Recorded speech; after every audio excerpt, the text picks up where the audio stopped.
As the months, then years. Oh, and they're talking about a place called Wall Drug, which is this place in South Dakota. Has anybody in here been to Wall Drug? Okay. As the months, then years passed, their drugstore floundered, constantly teetering on the brink of failure. In spite of his faith, Ted began to wonder if they'd done the right thing. He finally decided to give the store 5 more years. 5 good years, he told his wife, and if it doesn't work by then, Dorothy was more optimistic. In a few years, Mount Rushmore will be finished, she said. There'll be a lot more traffic and business. She was half right. Every year the traffic that passed by Wall increased, but their business didn't. Day after day, the couple sat on the porch of their store and watched the cars drive by, few of them stopping in the dusty town. Then, one day, Dorothy had an epiphany. Being in the middle of nowhere meant that all those people passing by had been driving a long time across the hot, desolate prairie. They're thirsty, Dorothy said.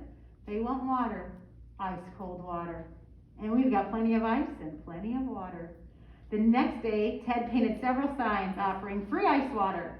Then, following the model of the famous Burma Shave Highway signs, he planted his signs every mile or so leading to their store. By the time he got back to their drugstore, people had already begun stopping for free ice water, and Dorothy was running around like crazy trying to keep up with their other purchases. Today, the world-famous drugstore draws millions of visitors a year, up to 20,000 visitors a day. Their advertising signs, like the one I'd just seen, were smaller than conventional billboards.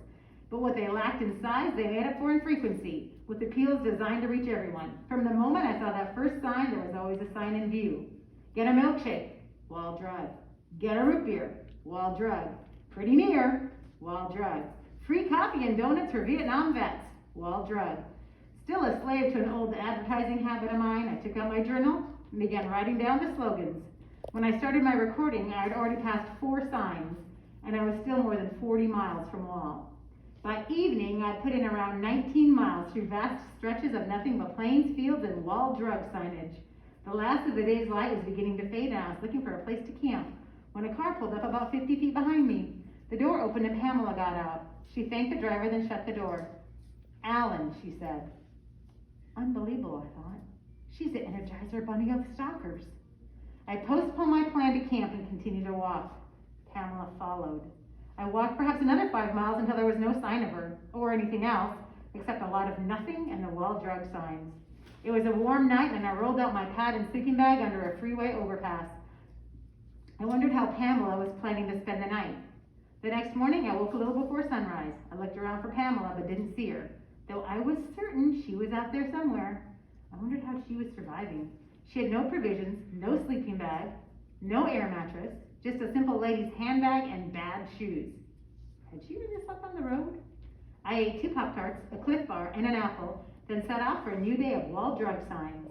Wall Drug, historical photos. Wall Drug, 33 miles to go. All roads lead to Wall Drug. Western wear, Wall Drug. Road trip, Wall Drug. Sheriff on duty, Wall Drug. Western home decor, Wall Drug. Wall Drug or bust. 6-foot rabbit, Wall Drug.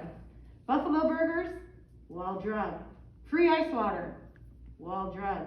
Be yourself, Wall Drug. Badlands maps, Wall Drug. Frosted mug beer, Wall Drug. Dig it, Wall Drug.